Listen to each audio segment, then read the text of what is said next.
Apakah Anda pernah berpikir tentang apa yang harus kita lakukan menjelang kedatangan Yesus yang kedua kali?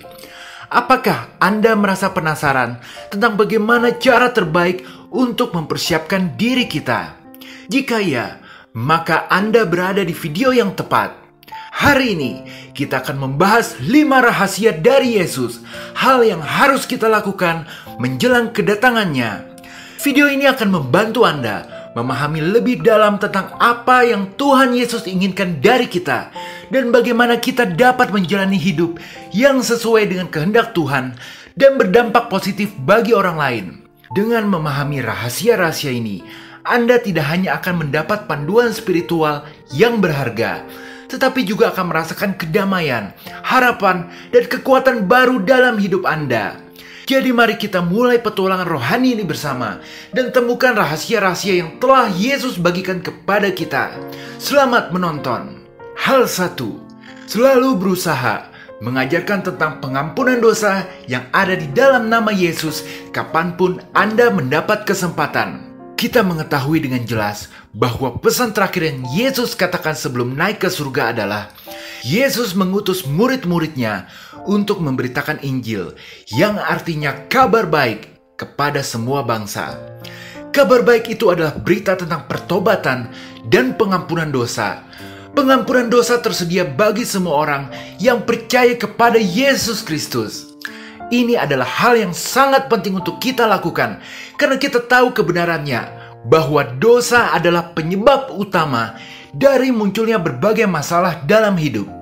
Kalau kita perhatikan, ada 5 bidang dalam hidup manusia yang jika salah satu atau lebih dari kelima bidang ini terkena guncangan atau masalah, maka dipastikan orang itu akan mengalami stres, bahkan depresi. Kelima bidang itu adalah kesehatan, keuangan, hubungan, karir, dan pendidikan. Alasan inilah yang menjadikan kita tidak perlu merasa iri dengan orang kaya. Saya ambil contoh orang kaya karena kekayaan biasanya yang paling bisa menimbulkan iri hati. Iblis tahu itu. Contoh Steve Jobs, beliau kaya, memiliki karir yang berdampak dan pendidikan yang bagus, tapi di bidang kesehatan beliau menderita sakit parah hingga meninggal. Atau Michael Jackson, beliau memiliki karir yang luar biasa, pendidikan yang bagus, kekayaan yang sangat besar, tetapi beliau memiliki masalah di bidang hubungan, di mana kita tahu beliau bercerai. Dan masih banyak contoh lainnya, yang pada intinya bahwa kebahagiaan itu datang kalau manusia bisa mempunyai kestabilan di kelima bidang tersebut, yakni memiliki kesehatan, keuangan, pendidikan, karir, dan hubungan yang baik. Dan itu semua hanya bisa kita miliki jika kita berada di dalam Tuhan Yesus. Oleh karena ini, semualah maka kedatangan Yesus untuk mengampuni dosa itu disebut kabar baik. Sekarang bagi kita yang sudah menerima kabar baik itu, Yesus mengatakan dalam Lukas 24 ayat 47, dan lagi dalam namanya, berita tentang pertobatan dan pengampunan dosa harus disampaikan kepada segala bangsa, mulai dari Yerusalem. Jadi memberitakan tentang pengampunan dosa merupakan bagian penting dari misi kita sebagai orang Kristen. Karena ketika seseorang bertobat, maka dia akan berbalik arah menuju jalan Tuhan yang adalah sumber berkat. Hidupnya akan mengalami pemulihan. 5 bidang kehidupan yang sudah porak-poranda akan pelan-pelan dipulihkan oleh Tuhan. Hingga mencapai puncaknya saat kita dijemput oleh Tuhan Yesus untuk masuk ke surga. Pemulihan yang sempurna akan kita terima saat di surga sana nanti. Sekarang, kita dapat menyampaikan kabar baik ini dengan berbagai cara, baik secara langsung maupun tidak langsung. Intinya, kita harus benar-benar berhikmat dalam mengerjakan ini. Karena kata Yesus, hanya orang yang merasa sakit sajalah yang memerlukan tabib. Kita tidak boleh memaksakan kehendak dan harus menghormati orang. Tapi, sebagai yang pertama-tama jadikan niat ini sebagai bagian dari diri Anda. Nantilah Tuhan yang akan membuka jalan. Karena sesungguhnya pengampunan dosa adalah anugerah dari Tuhan. Kita tidak dapat menyelamatkan diri sendiri dengan usaha kita sendiri. Dan Yesus Kristus adalah gembala yang akan mencari domba-domba terhilang. Kita hanyalah alat. Jadi biarlah Tuhan memakai hidup Anda dan saya secara dahsyat. Haleluya. Amin. Hal pertama yang harus dilakukan adalah kita harus selalu berusaha memberitakan tentang pengampunan dosa yang tersedia melalui Yesus Kristus kepada semua orang kapanpun ada kesempatan. Hal 2, terus bekerja menggunakan talenta yang diberikan Tuhan kepada Anda. Kita harus terus menggunakan talenta dan karunia yang Tuhan berikan kepada kita dengan tekun dan penuh tanggung jawab sampai Dia kembali. Lukas 19 ayat 13 tertulis, Ia memanggil 10 orang hambanya dan memberikan 10 mirna kepada mereka. Katanya, pakailah ini untuk berdagang sampai aku datang kembali. Dalam perumpamaan ini, Yesus memberikan talenta yang digambarkan dengan uang kepada hamba-hambanya. Talenta ini melambangkan karunia dan kemampuan yang Tuhan berikan kepada kita. Kita harus menggunakan talenta ini dengan bijak dan tekun untuk menghasilkan buah. Karena pada akhirnya kita akan bertanggung jawab kepada Tuhan atas bagaimana kita menggunakan talenta kita. Mengerjakan hal ini seperti seorang penyanyi Kristen menggunakan suaranya untuk memuji Tuhan dan memimpin pujian di gereja. Seorang dokter menggunakan keahliannya untuk melayani orang sakit dan yang membutuhkan, dan lain-lain. Contoh yang di atas merupakan bagian dari profesi. Tetapi talenta lebih dari itu. Talenta adalah jati diri Anda yang diberikan Tuhan sewaktu Anda masih bakal anak di kandungan ibu. Bagi Anda sekarang ada yang merasa tidak ada talenta, ketahuilah itu adalah tipu muslihat iblis yang diberikan kepada Anda. Karena Tuhan memberikan kita talenta itu seperti Tuhan memberikan sidik jari kepada kita. Semua orang pasti punya semenjak dia lahir. Anda yang merasa tidak punya talenta itu sebenarnya hanya belum menyadarinya saja. Anda harus menemukannya. Mesti ingat-ingat kejadian masa lalu. Karena talenta itu merupakan jati diri Anda. Jadi Anda mesti kembali ingat ke masa lalu, bahkan mengingat-ingat masa kecil Anda. Iblis menggunakan kerasnya hidup dan lingkungan yang berdosa untuk membuat Anda tidak menyadari talenta Anda sendiri. Biarlah terang cahaya Tuhan menerangi pikiran Anda. Ini merupakan perjalanan spiritual bagi pribadi Anda masing-masing. Dan kalau Anda pada akhirnya sudah menyadari talenta Anda, hidup Anda pasti akan menjadi lebih dahsyat daripada ini. Karena talenta merupakan jati diri Anda sesungguhnya yang Tuhan berikan di dalam dunia ini agar Anda mengerjakan hingga sampai kedatangan Tuhan Yesus kembali. Haleluya. Amin. Hal 3, selalu penasaran dengan Tuhan dan berusaha lebih lagi mengenalnya. Kita harus selalu memiliki rasa ingin tahu dan haus akan pengetahuan tentang Tuhan. Kita harus terus berusaha untuk mengenalnya lebih dalam dan memahami sifatnya, kasihnya, dan rencananya bagi kita.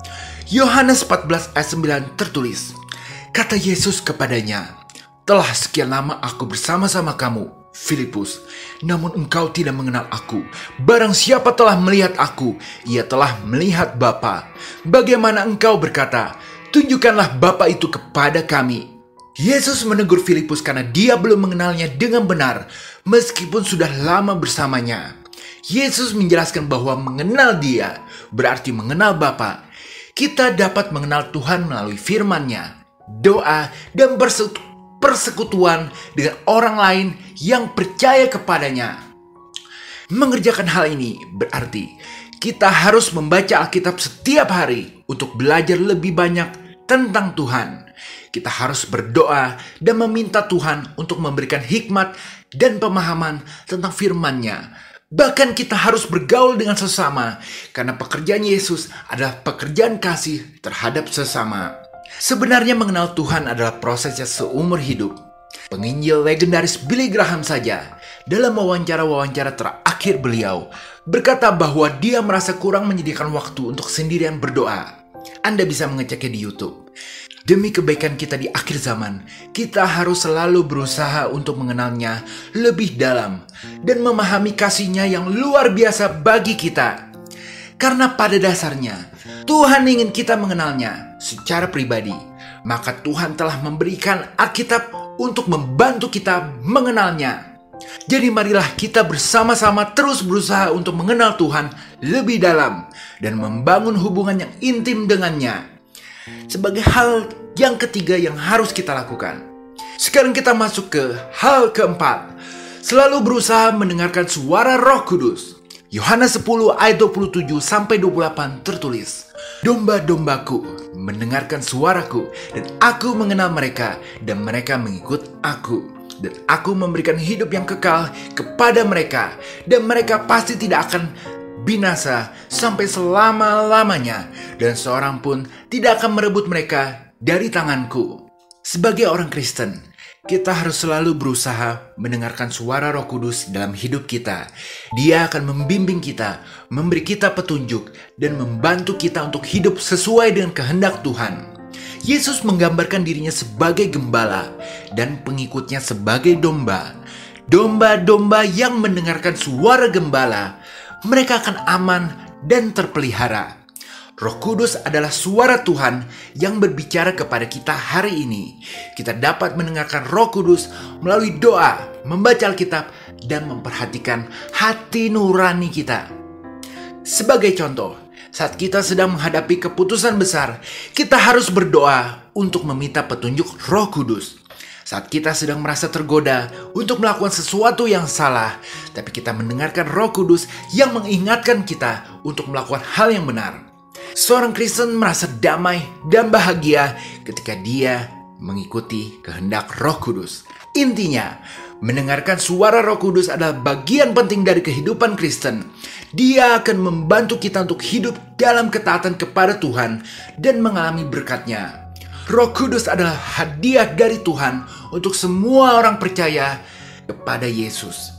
Dia selalu ada bersama kita dan ingin membimbing kita. Kita harus belajar untuk mendengarkan suara Roh Kudus dengan hati yang terbuka dan taat. Di akhir zaman ini, Tuhan dapat juga berbicara secara pribadi kepada kita melalui kejadian sehari-hari, bahkan di dalam mimpi sekalipun. Penting untuk terus mempertajam kepekaan kita terhadap suara Roh Kudus. Ini adalah hal yang keempat yang harus kita kerjakan. Marilah kita bersama-sama membuka hati kita untuk mendengarkan suara Roh Kudus dan membiarkan Dia memimpin hidup kita. Terakhir, coba perhatikan hati Anda setiap kali sedang menghadapi pilihan. Yang dari Roh Kudus biasa ada damai sejahtera, bukan ketakutan, melainkan keberanian. Haleluya, amin. Hal 5, selalu bersiap siaga untuk memenangkan peperangan rohani. Efesus 6 ayat 12-13 tertulis, "Karena perjuangan kita bukanlah melawan darah dan daging, tetapi melawan pemerintah-pemerintah, melawan penguasa-penguasa, melawan penghulu-penghulu dunia yang gelap ini, melawan roh-roh jahat di udara. Sebab itu, ambillah seluruh perlengkapan senjata Allah, supaya kamu dapat mengadakan perlawanan pada hari yang jahat itu, dan tetap berdiri, sesudah kamu menyelesaikan segala sesuatu." Bahkan Yesus pun digoda 3 kali oleh iblis saat di padang gurun. Terlebih lagi kita yang hidup di akhir zaman, di mana saat setan sudah kalah dan berusaha menarik orang-orang untuk jauh dari Tuhan. Pada dasarnya, kita tidak bertempur melawan orang lain secara fisik, melainkan melawan kekuatan jahat di dunia rohani. Musuh kita adalah pemerintah-pemerintah, penguasa-penguasa, penghulu-penghulu dunia yang gelap ini, dan roh-roh jahat di udara.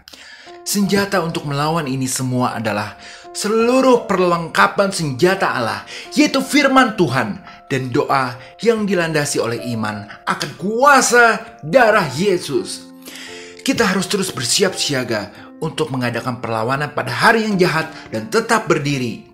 Saat kita tergoda untuk berbohong, kita dapat melawan godaan tersebut dengan menggunakan senjata Allah seperti firman Tuhan dan doa. Saat kita tergoda untuk tidak berdoa, maka kita harus berdoa. Saat kita tergoda untuk melupakan Tuhan, maka kita harus segera baca Alkitab dan lain-lain.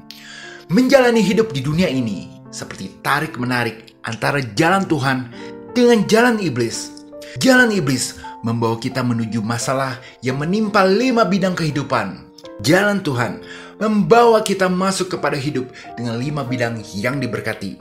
Yang kita sudah bahas di awal, kelima bidang esensial itu adalah keuangan, kesehatan, karir, pendidikan, dan hubungan. Jadi intinya, sebagai orang Kristen, penting untuk selalu bersiap siaga dalam peperangan rohani. Kita harus melawan godaan dan pengaruh jahat dengan menggunakan seluruh perlengkapan senjata Allah, agar kita bisa terus berjalan dalam jalan Tuhan menuju tanah perjanjian penuh susu dan madu. Mari kita sama-sama berusaha. Haleluya, amin. Demikianlah kelima hal yang harus kita kerjakan sembari menunggu kedatangannya.